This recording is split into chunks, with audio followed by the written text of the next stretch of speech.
اصحاب الاخدود. اصحاب الاخدود جو تھے یہ یمن کے پاس کرسچنز تھے. اس زمانے کے ظاہر مسلم تھے, عیسیٰ علیہ السلام پر ایمان لائے تھے, حضرت عیسیٰ کو اللہ کا بیٹا نہیں مانتے تھے بلکہ اللہ کا پیغمبر مانتے تھے. نبی علیہ السلام کی پیدائش سے تقریباً 40 سال پہلے کا یہ واقعہ ہے. لیکن اہل عرب اس واقعے سے واقف تھے کہ ایسا واقعہ ہوا تھا کہ یمن میں ایک بادشاہ نے توحید کی دعوت قبول کرنے کی پاداش میں اہل ایمان کو بہت بڑے بڑے گڑھے کھود کر ان میں آگ جلا کے زندہ جلایا تھا. سر تکلیفوں سے تو گزرنا پڑتا ہے. جو پرسیکیوشن کرسچنز کی ہوئی ہے نا کئی سو سال تک, آپ سوچ نہیں سکتے کن تکلیف سے گزرنا پڑا ہے. اللہ پہ ایمان لانا کوئی آسان کام تو نہیں. تو یہ اصحاب الاخدود کے واقعے سے یہ لوگ واقف تھے, اس کا ذکر اس میں آ رہا ہے. اس کی ڈیٹیلز آپ کو صحیح مسلم میں بالکل اینڈ پہ جا کے ملیں گی. اصحاب اخدود کا پورا ایک واقعہ ہے کہ یہ بادشاہ کون تھا. صحیح مسلم شریف میں ایک بڑی ڈیٹیلڈ حدیث ہے. میں نے 4 لیکچرز دیے تھے معجزات, کرامات, استدراج کے اوپر, مسئلہ نمبر 131 ABCD. اس میں جو ڈی پورشن تھا اس میں نے اولیاء اللہ کی 10 کرامات جو صحیح سند سے احادیث کی کتابوں میں آئی ہیں نا وہ میں نے کور کی تھی. ان میں سے ایک کرامت اصحاب اخدود والی بھی تھی جو میں نے اس میں کور کی تھی صحیح مسلم کے ریفرنس سے. صحیح مسلم شریف میں اس کا واقعہ یوں ملتا ہے کہ یمن میں ایک یعنی وہ بادشاہ تھا جو بیسیکلی ہے تو یعنی یہودی تھا. اس وجہ سے وہ عیسائیوں سے زیادہ نفرت کرتا تھا کیونکہ حضرت عیسیٰ علیہ السلام کو کرسچن جو ہے پیغمبر مانتے ہیں بلکہ اس میں غلوف کر کے خدا کا بیٹا مانتے ہیں, اور دوسری طرف یہودی کہتے ہیں کہ یہ نعوذ باللہ دجال ہے. اب ان کا آپس میں تو اکٹھ ہو ہی نہیں سکتا نا. ایک شخصیت جو ایک طبقے کے لیے خدا کے درجے پہ فائز ہو اور دوسرا اسے جو ہے نعوذ باللہ دجال اور پتہ نہیں کیا کیا الفاظ استعمال کرتے ہوں, تو ان کا آپس میں اکٹھ تو ہو نہیں سکتا. یہ تو یہودیوں نے سازش کر کے کس طرح عیسائیوں کو دبوچا ہے کہ آج یہودی اور عیسائی ایک پیج کے اوپر ہیں, ورنہ 20ویں صدی کے آغاز سے پہلے تک تو یہ قتل و غارت کا بازار گرم تھا ان کا آپس میں. یہ تو اسرائیل جب بنا ہے اور دنیا کی اکانومی ان کے قبضے میں آئی ہے تو آج جو ہے وہ ایون یہودی مٹھی بھر ہونے کے باوجود عیسائیوں کی باغ دوڑ بھی ان کے ہاتھ میں اکانومی کی وجہ سے. تو ہم نے جس ایرا میں جس وقت میں آنکھ کھولی ہے, یہ جو زمین کی جو حقائق ہیں وہ زمینی حقائق بدل چکے ہیں, اور اس کو بدلے ہوئے 100 سال سے زیادہ نہیں ہوا. 100 سال اگر آپ پہلے چلے جائیں تو یہ جس طرح سنی شیعہ اختلاف مسلمانوں کے اندر ہے نا, اس سے بھی بڑھ کے عیسائیوں اور یہودیوں کا اختلاف تھا, جنگیں ہوتی تھی آپس میں. بہرحال وہ یہودی بادشاہ تھا, اس نے عیسائیوں پہ ظلم کرنا شروع کیا. تو اس بادشاہ کے بارے میں آتا ہے کہ اس نے ایک جادوگر رکھا ہوا تھا, اور وہ جادوگر جب بوڑھا ہو گیا تو اس نے کہا کہ مجھے تو موت آ جائے گی, تو مجھے کوئی ایک اپنا لائق سا کوئی رعایا میں سے کوئی لڑکا ڈھونڈ کے دو جسی میں تربیت کروں اور میں اپنا سارا علم اسے ٹرانسفر کر دوں. تو بہرحال ایک نوجوان لڑکا بڑا انٹلیکچوئل رعایا میں سے چنا گیا, وہ جادوگر کے حوالے کیا گیا, تو وہ اسے جادو سکھایا کرتا تھا. اب وہ جادوگر کے پاس جب جادو سیکھنے جاتا تھا تو راستے میں ایک راہب تھا عیسائی, تو وہ اس کے پاس وہ لڑکا رکا کرتا تھا. اس راہب کی باتیں خدا شناسی کی, توحید کی اسے بھانی شروع ہو گئیں, حتیٰ کہ اس کا دل اللہ نے اسلام کے لیے کھول دیا. یعنی اس نے اسلام, اس زمانے میں کرسچینٹی اسلام ہی تھا, وہ قبول کر لیا. اب وہ دیکھیں جادو بھی سیکھتا تھا اور پیرلل میں دین بھی سیکھتا تھا. ایک دن وہ ایک راستے سے گزر رہا تھا تو راستے میں ایک بہت بڑا جانور تھا جس نے لوگوں کا راستہ روکا ہوا تھا. تو اس نے ایک چھوٹا سا پتھر اٹھایا زمین سے اور اس نے کہا کہ اے اللہ, اگر تیرے نزدیک جادوگر کا مذہب مردود اور اس عیسائی راہب کا مذہب مقبول ہے تو اس چھوٹے سے پتھر سے اس جانور کو ہلاک کر دے. ظاہر یہ کرامت ہی ہونی تھی, ایک پتھر سے آپ اتنے بڑے جانور کو, تو اس نے پتھر پھینکا تو وہ مر گیا. تو وہ پھر راہب کے پاس آیا تو راہب نے کہا کہ تم تو اب مستجاب الدعوات ہو گئے ہو, تو اب تم پہ اللہ کی طرف سے تکلیفیں بھی شروع ہو جائیں گی, اور جب کوئی ایسی صورتحال بنے تو تم نے میرا نام ظاہر نہیں کرنا.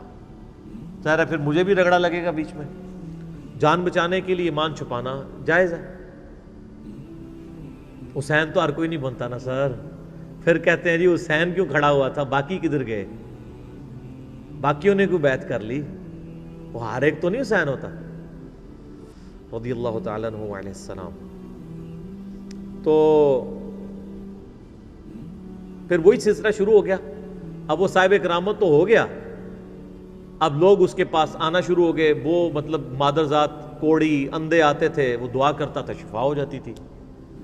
کرتے کرتے جب بادشاہ تک بات پہنچی, اس نے کہا یہ کیا, یہ تو دوسرے مذہب میں چلا گیا الٹا اس کو سکھانے کے لیے. تو اس نے کہا جی اس کو تو ہم نہیں چھوڑیں گے, قتل کروائیں گے. اور وہ جب کوئی بندہ اس کے پاس علاج کروانے کے لیے آتا تھا تو وہ پہلے کہتا تھا اللہ کو ایک مانو, حضرت عیسیٰ کو اللہ کا پیغمبر مانو. تو ظاہر ہے یہاں بھی آپ کو پتہ ہے لوگ حنفی ہوتے ہیں, جب طلاق ہو جاتی ہے تو اہل حدیث اسٹامپ پیپر پہ لکھواتے ہیں میں اہل حدیث ہوتا ہوں, تو وہ کہتے ہیں ٹھیک ہے اب بیوی بھی واپس مل گئی آپ کو. حالانکہ وہ اہل حدیث اتنی دیر کے لیے ہوتے ہیں جتنی دیر کے لیے انہوں نے وہ بیوی باہر نکل کے اہل حدیثوں کو گالیاں نکال رہے ہوتے ہیں, لیکن اہل حدیثوں کو پھر بھی عقل نہیں آتی ہے. اب عقل نہ آئے تو انسان کیا کرے؟ حالانکہ یہ فتوی ہی غلط ہے, میں اہل حدیث کے ساتھ ایگری نہیں کرتا ہوں 3 طلاق کے مسئلے میں. امت کا اجماع ہے کہ ایک مجلس کی 3 طلاقیں 3 ہیں. بال ایک مسئلہ لاتا ہے میں آپ کو بتا رہا ہوں کہ آج بھی اس کی باقیات ہیں اسٹامپ پیپر لکھوانے والی. تو وہ بھی پہلے کہتا تھا اللہ کو مانو پھر میں تمہارا علاج کروں گا. تو اس طرح پھر اسلام پھیلنا شروع ہو گیا. بادشاہ کو فکر لگ گئی تو اس نے کہا کہ بھئی اس کا علاج اب یہ ہے کہ اس کو قتل کروایا جائے. تو اس نے فوجی بھیجے گرفتار کر کے کہ اس کو پہاڑ سے نیچے پھینکا جائے. پہاڑ کی چوٹی پہ لے گئے, اس نے وہاں پہ دعا کی, وہ سارے فوجی نیچے گر پڑے, وہ بچ گئے. پھر اسے کشتی میں سوار کر کے سمندر کے اندر لے گئے, اس نے دعا کی, کشتی الٹ گئی, وہ بچ گیا, باقی سارے الٹ گئے.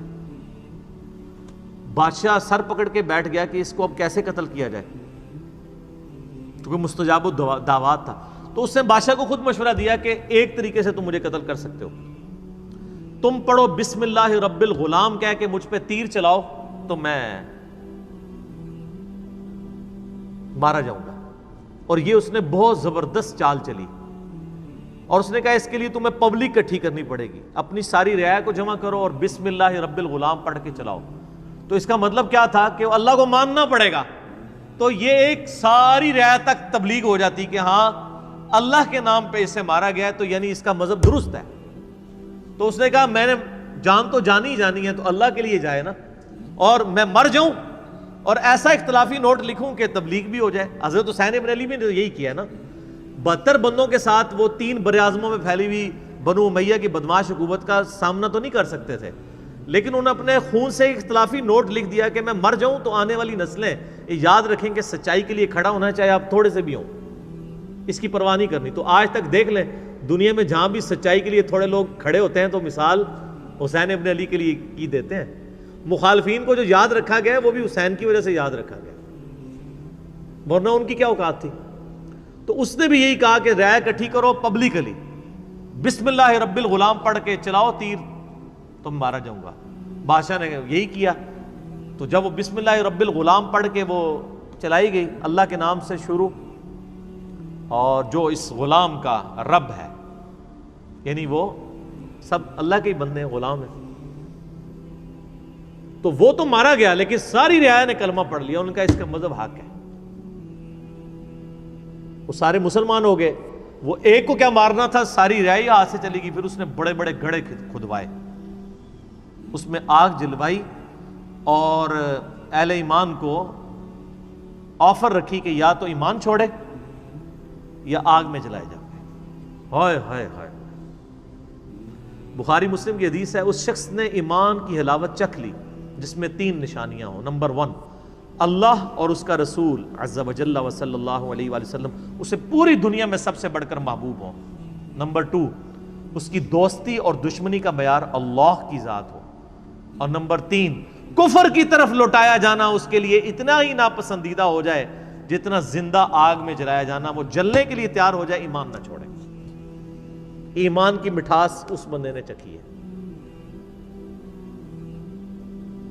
لوگ ایمان نہیں چھوڑ رہے, زندہ آگ میں جلائے جا رہے ہیں. صحیح مسلم کے الفاظ ہیں کہ ایک عورت تھی, اس کا دودھ پیتا بچہ تھا. دودھ پیتا بچہ تو بولتا بھی نہیں ہے. جب اسے آگ میں پھینکنے لگے نا تو اس کے دل میں ایک لمحے کے لیے خیال آیا کہ میں جان اپنے بچے کی وجہ سے نا جان بچانے کے لیے میں دین چھوڑ دوں. تو وہ دودھ پیتا بچہ بول اٹھا کہ ماں تو حق پہ ہے. اللہ اکبر کبیرہ. یعنی یہ کرامت تھی. تو پھر ان ماں بیٹا کو بھی جلا دیا. وہ تو خیر دنیا میں جلے نا تو سیدھے جا کے جنت میں لینڈ کیا. تو یہ پوری حدیث صحیح مسلم میں اصحاب الاخدود کے بارے میں ہے. آپ دیکھیں کہ اصحاب الاخدود کو نبی علیہ السلام کی پیدائش کے وقت شہید ہوئے 40 سال ہو چکے. پھر اس کے بعد بھی 40 سال, یعنی 100 سال بعد قرآن نازل ہو رہا ہے آلموسٹ. اور اللہ اپنے بندوں کو نہیں بھولا اور اس کے اندر ذکر کیا ان کا. اور اس میں اللہ تعالیٰ بتا رہا ہے پھر ہم ان سے بدلہ لیں گے جنہوں نے اہل ایمان کے ساتھ یہ کچھ کیا. دنیا میں ٹھیک ہے کھلی چھٹی ہے, لیکن آخرت میں پکڑے جائیں گے. والسماء ذات البروج, قسم ہے آسمان کی جو برجوں والا ہے. والیوم الموعود, اور اس دن کی جو وعدے کا دن ہے یعنی قیامت کا دن. وشاہد ومشہود, اور حاضر ہونے والے دن کی اور اس کی جس کے پاس حاضر ہوں گے, یعنی قیامت کے دن کی اور قیامت کے دن کا مالک, مالک یوم الدین, سب کی قسم. قتل اصحاب الاخدود, مارے گئے کھائی کھودنے والے. حالانکہ مارے کون گئے تھے؟ جو کھائی میں پھینکے گئے تھے. اللہ نے کہا وہ نہیں مرے, وہ تو زندہ ہے. شہید تو مرتا نہیں ہے نا. وَلَا تَقُولُوا لِمَنْ يُقْتَلُ فِي سَبِيلِ اللَّهِ أَمْوَاتٌ, مت کہا کرو مردہ جو اللہ کی راہ میں مارے جائے, وہ تو اللہ کے حضور زندہ ہے. اللہ فرماتا ہے مارے گئے اصحاب الاخدود جنہوں نے وہ گڑھے کھودے تھے. النار ذات الوقود, جبکہ وہ آگ بڑے ایندھن والی تھی. اذ ہم علیہا قعود, جب وہ اس کے کنارے پر بیٹھے ہوئے, یعنی یہ منظر دیکھ رہے تھے اہل ایمان کو آگ میں جلایا جا رہا ہے اور وہ انجوائے کر رہے ہیں. وَلِعَوْذُ بِاللَّهِ. وَهُمْ عَلَى مَا يَفْعَلُونَ بِالْمُؤْمِنِينَ شُهُودٌ, اور جو کچھ اہل ایمان کے ساتھ سلوک کر رہے تھے وہ وہاں پہ بیٹھ کے اس پر گواہ تھے. ظاہر آپ اگر یہ رومنس کی بھی آپ ہسٹری دیکھیں, یہ لوگ بھی یعنی بھوکے شیروں کو زندہ انسانوں پہ چھوڑ دیتے تھے. آپ یوٹیوب پہ جا کے دیکھیں نا کہ کیا کیا طریقے انسانوں کو اذیت اور عذاب دینے کے ان لوگوں نے ڈیوائز کیے ہوئے تھے. تو یہ بھی ایک طریقہ تھا تکلیف دینے کا. خود کرسیوں پہ بیٹھ جاتے تھے اور ان کے سامنے یہ منظر ہوتا تھا کہ اہل ایمان کو جلایا جا رہا ہے. وَمَا نَقَمُوا مِنْهُمْ إِلَّا أَن يُؤْمِنُوا بِاللَّهِ الْعَزِيزِ الْحَمِيدِ, اور انہوں نے تو نہیں ناپسند کیا مگر اس بات کو کہ مسلمانوں نے ایمان لے کر آئے مسلمان اللہ پر جو غالب ہے اور اپنی ذات میں خود ستودہ صفات ہے. اس مقدس جرم کی پاداش میں انہوں نے زندہ انسانوں کو جلا دیا کہ وہ اللہ پر ایمان لے کر آئے. الذی لہ ملک السماوات والارض, وہ اللہ کہ زمین و آسمان میں جو کچھ ہے اس کا مالک وہ اللہ ہے. زمین و آسمان کے مالک اللہ کے اوپر وہ ایمان لائے, صرف ایمان لانے کی پاداش پہ, کسی پہ کوئی تکلیف نہیں, کسی کو کچھ نہیں انہوں نے کہا, بس اس مقدس جرم میں انہوں نے ان کو آگ میں جلا دیا.